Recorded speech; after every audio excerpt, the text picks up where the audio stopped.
들리라. 아멘. 9월 25일 목요일입니다. 오늘은 신명기 31장 1절부터 마지막 30절까지 말씀입니다. 그들의 패역함을 아심에도 불구하고 라는 제목입니다. 그들의 패역함을 아심에도 불구하고. 오늘 읽은 이 30장부터 마지막 34장까지는 모세의 마지막 당부, 율법을 잘 지키라는 당부와, 그리고 여호수아를 세워서 여호수아로 하여금 가나안 땅에 들어가게 하시도록 그렇게 여호수아에게 모든 고난을 이임하는 그런 장면이에요. 그러니까 5장부터 26장까지는 율법을 선포했죠.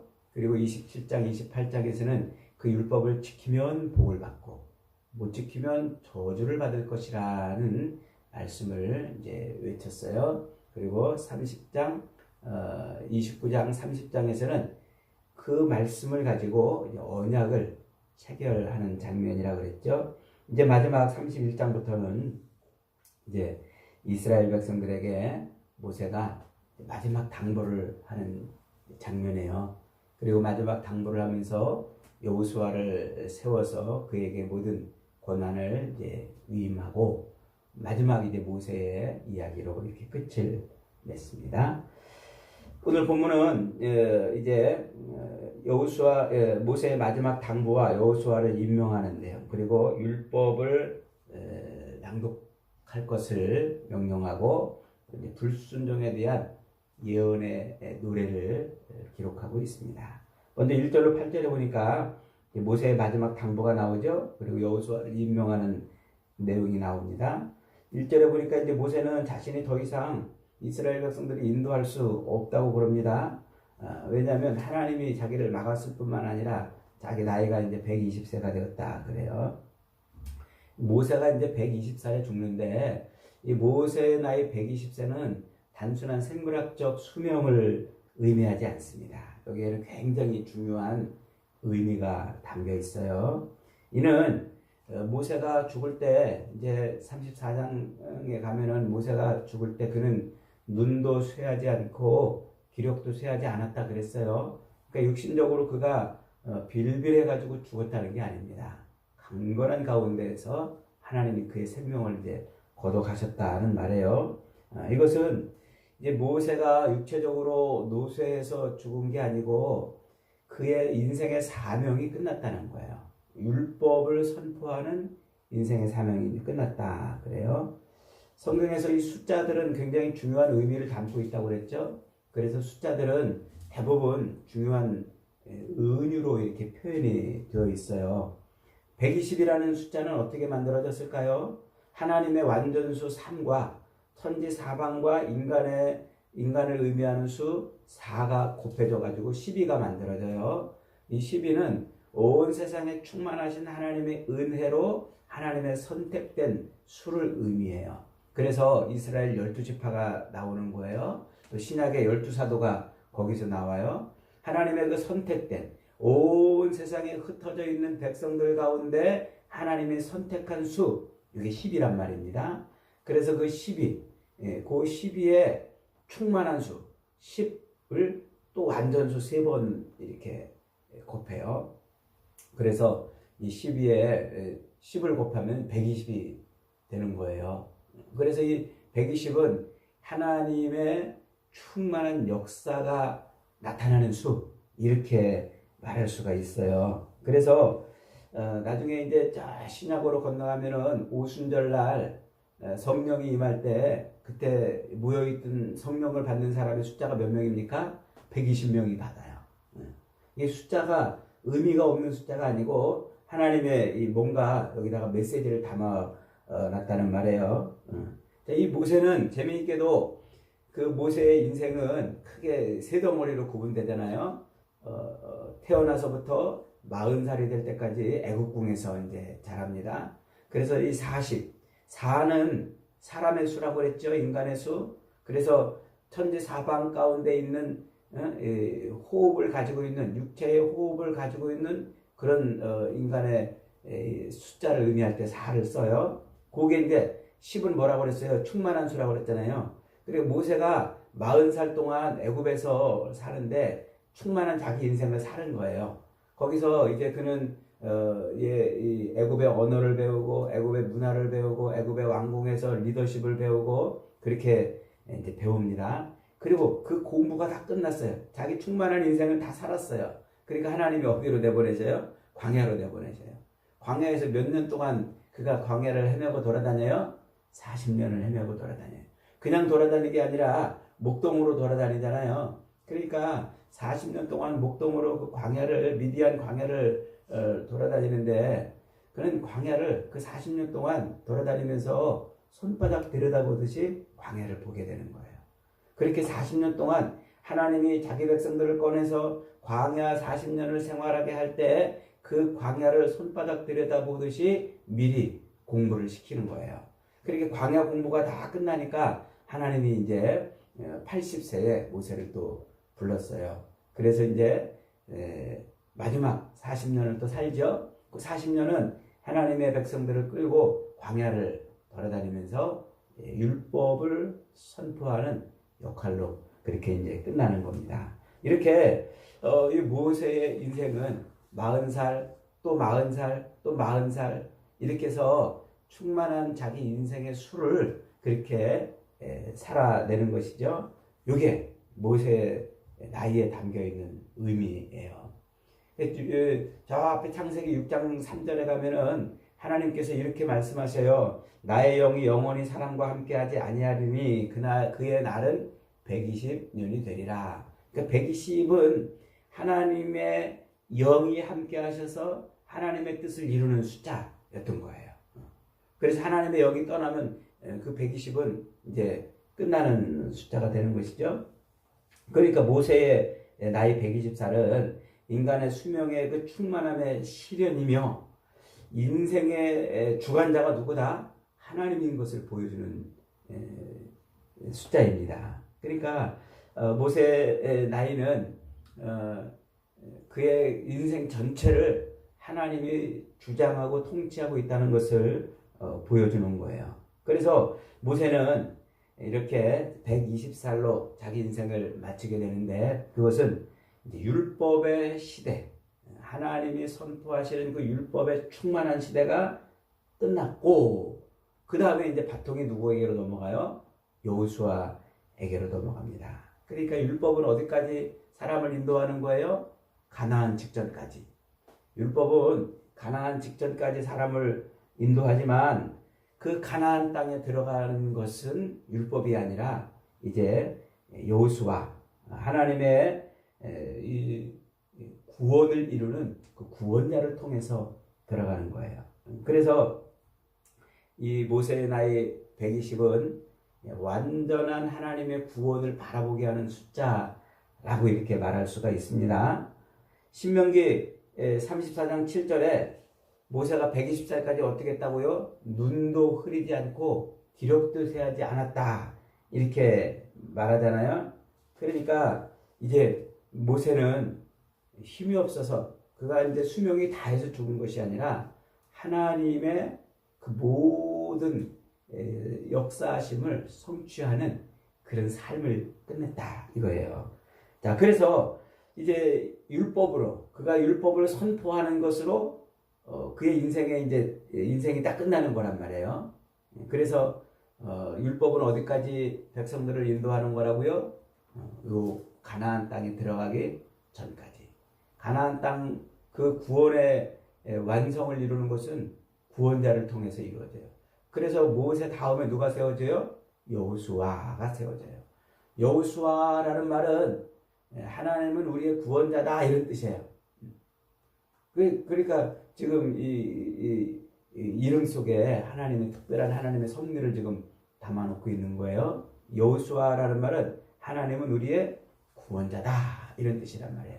그런데 그 여호수아라는 히브리어 그 이름을 헬라어로 그대로 음력해가지고 부르는 이름이 있어요. 그 이름이 뭐예요? 그게 예수라는 말이에요.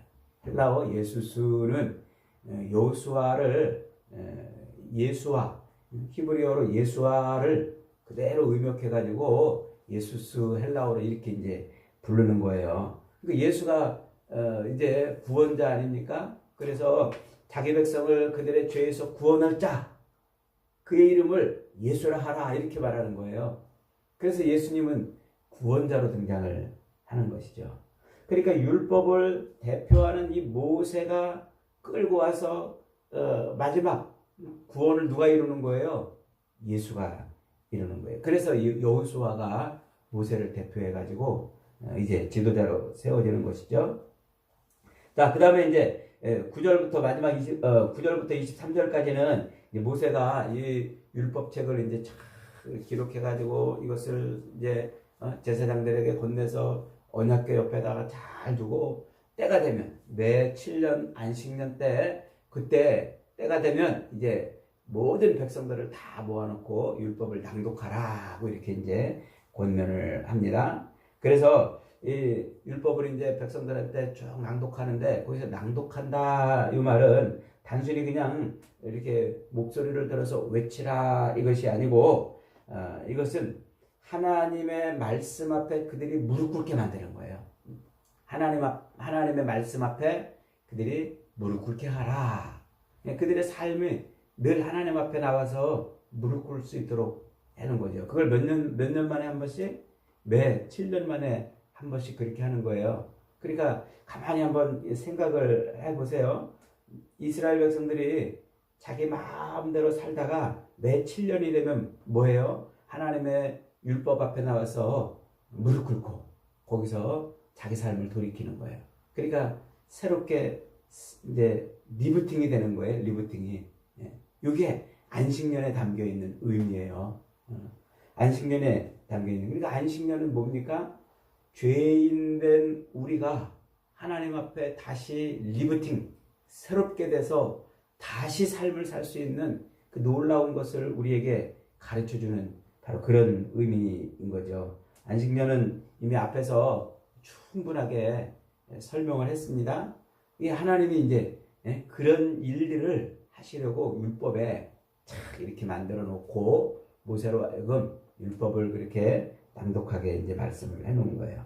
자, 그런데 그렇게 율법을 낭독을 하는 이제 가장 중요한 이유가 뭘까요? 그 백성들의 패역함, 그 타락함, 그 반역함을 완악함을 하나님이 아신 거예요. 다 16절 말씀 읽어봅니다. 시작. 또 여호와께서 모세에게 이르시되 너는 내 조상과 함께 노련히와 이 백성은 그 땅으로 들어가 음란히 그 땅의 이방신들을 따르며 일어날 것이요 나를 버리고 내가 그들과 맺은 언약을 어길 것이라. 하나님은 이스라엘 백성들이 가나안 땅에 들어가서도 하나님을 버리고 배반하고 우상을 섬기고 언약을 깨뜨릴 것을 다 아셨어요. 하나님이 모르신 게 아닙니다. 지금껏 하나님이 이런 율법을 선포하고 백성들에게 이 율법을 잘 지키라고 그러면 내가 너와 함께 할 것이라고 너에게 복을 줄 것이라고 이렇게 수도 없이 말씀하신 그 이유는 그들이 율법을 내팽개치고 버릴 것을 몰라서 그런 게 아니에요. 다 아셨어요. 하나님은 그렇게 다 아셨음에도 불구하고 그들에게 뭐 하는 거예요? 그 율법을 통해서 하나님 앞에 나올 수 있도록 자꾸 기회를 주시는 거예요. 기회를. 그래서 매 7년마다 한 번씩 그들은 그 하나님의 율법을 낭독하고 선포함으로 그 백성들이 그 앞에 나와서 무릎 꿇게 만들어 놓으심으로 그들을 버리지 않고 책임지시겠다는 거예요. 이게 하나님이 그들을 어떻게 하시겠다? 책임지시겠다. 그래서 모세가 이제 27절에서 이렇게 말해요. 내가 너희의 반역함과 목이 곧은 것을 아나니. 모세도 알고 있어요. 그들이 얼마나 그 반역함과 목이 곧은 것을 아나니. 오늘 내가 살아서 너희와 함께 있어도 너희가 여호와를 거역하거든 하물며 내가 죽은 후에랴. 모세도 그걸 다 알고 있는 거예요. 그럼에도 불구하고 이렇게 율법을 자꾸 선포하는 이유는 뭐예요? 그 율법을 통해서 그들이 하나님 앞에 무릎 꿇게 끝내는 그 완역함과 패역함, 그 배반과 반역을 가지고 있는 그 백성들이 하나님 앞에 무릎 꿇게 만들어 놓는 것이죠. 그래서 자기가 죽은 후에 백성이 더욱 패역하여 하나님의 명령, 이 명령을 떠나고 언약을 깨뜨릴 것을 다 알지만 그럼에도 불구하고 그들을 버리지 않고 그들로 하여금 매 7년마다 한 번씩 하나님 앞에 나와서 그들의 삶이 리부팅 되도록 다시 하나님 앞에 세워지도록 그렇게 말씀을 하는 거예요. 그러니까 이 율법은 뭐 하는 기능이에요? 율법은 그렇게 7년에 한 번씩 너희가 죄인이다, 너희가 죄인이다는 것을 가르쳐 주는 거예요. 이 율법의 기능이에요. 그래서 율법은 자꾸 죄를 지적하는 거예요. 그들이 하나님 앞에 죄인일 수밖에 없다는 것을 이렇게 드러내는 것이죠. 특별히 27절에서 모세가 백성들을 향해서 너희의 반역함과 목이 고됨을 안다 그러잖아요. 이 반역함이라는 말이 우리말로 반역함이라고 번역이 되어 있는데 히브리어 원어로는 메리라는 말이에요. 메리라는 말. 이 메리라는 말이 마라라는 말의 어원이에요. 어원. 마라라는 말. 이게 뭐예요? 출애굽기 17장에서 마라의 쓴물 사건 때 한번 얘기했었죠. 그리고 민수기 12장에서 미리암이 모세에게 반기를 들어가지고 문둥병에 걸렸던 그 사건이 한 번 있었죠. 이때 제가 설명을 잘 했어요.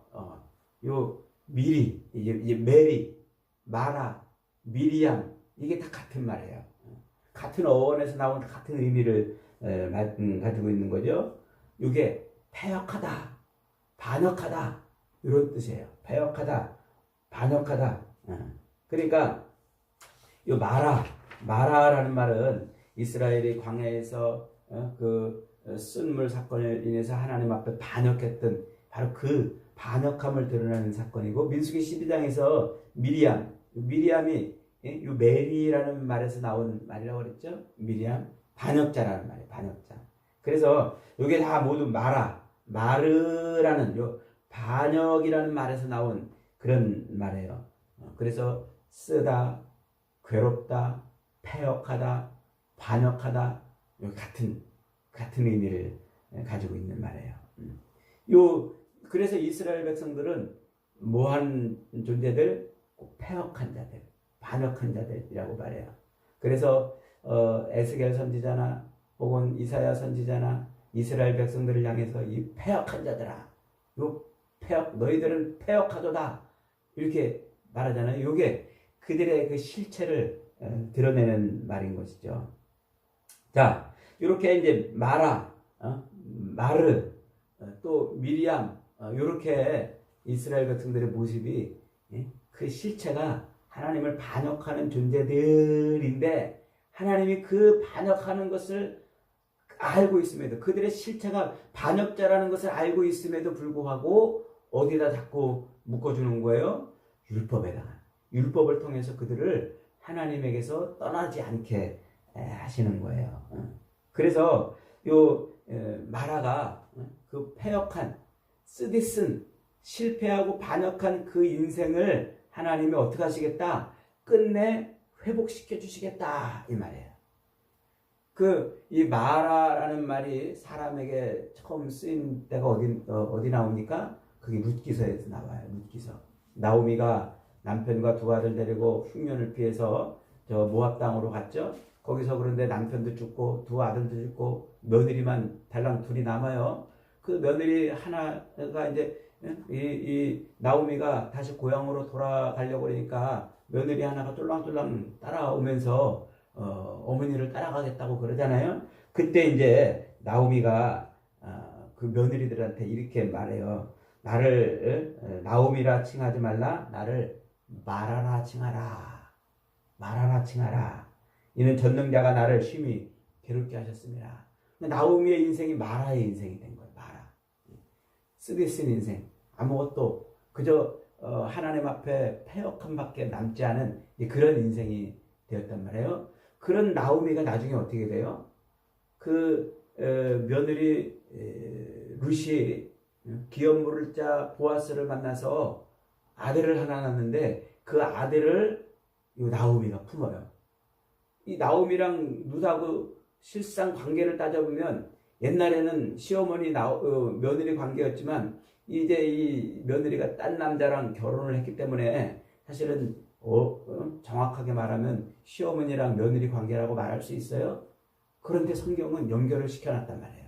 그래서 나오미의 품에 이제 그 아들을 넣어서 그 나오미로 하여금 회복된 인생을 살게 만들어요.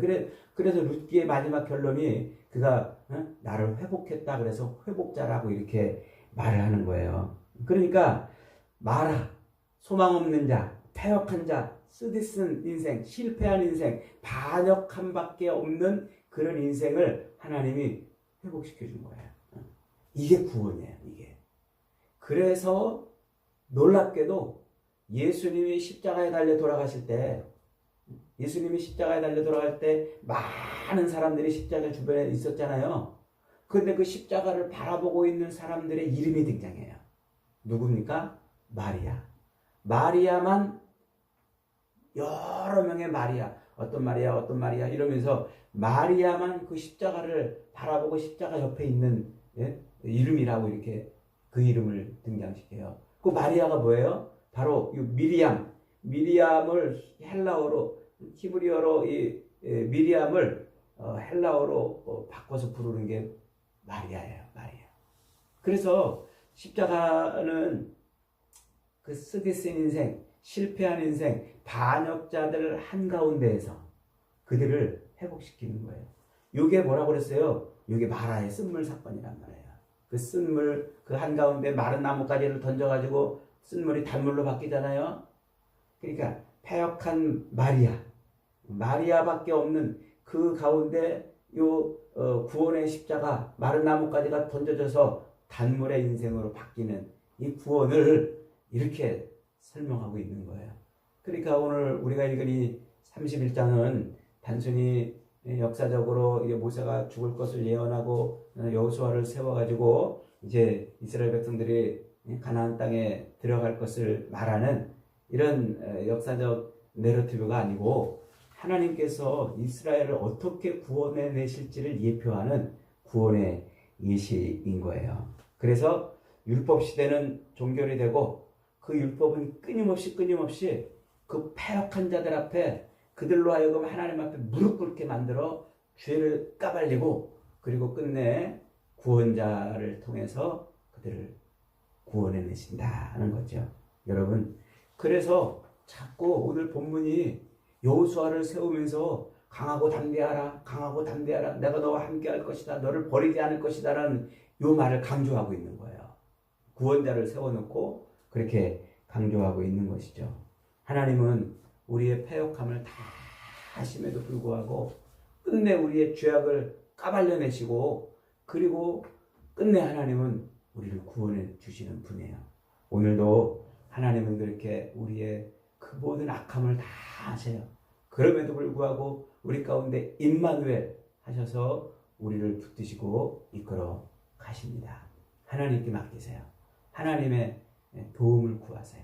하나님 앞에 우리의 실체를 다 드러내고 하나님, 우리는 하나님 앞에 이런 존재입니다 하고 우리의 실체를 드러낼 때 하나님은 그때 비로소 우리를 구원하십니다.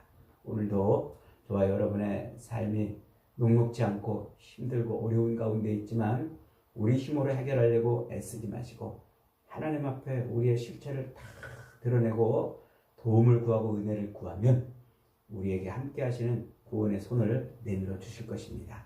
오늘도 그 놀라운 하나님의 구원을 체험하는 저와 여러분이 되시기를 주님의 이름으로 축복합니다. 아멘.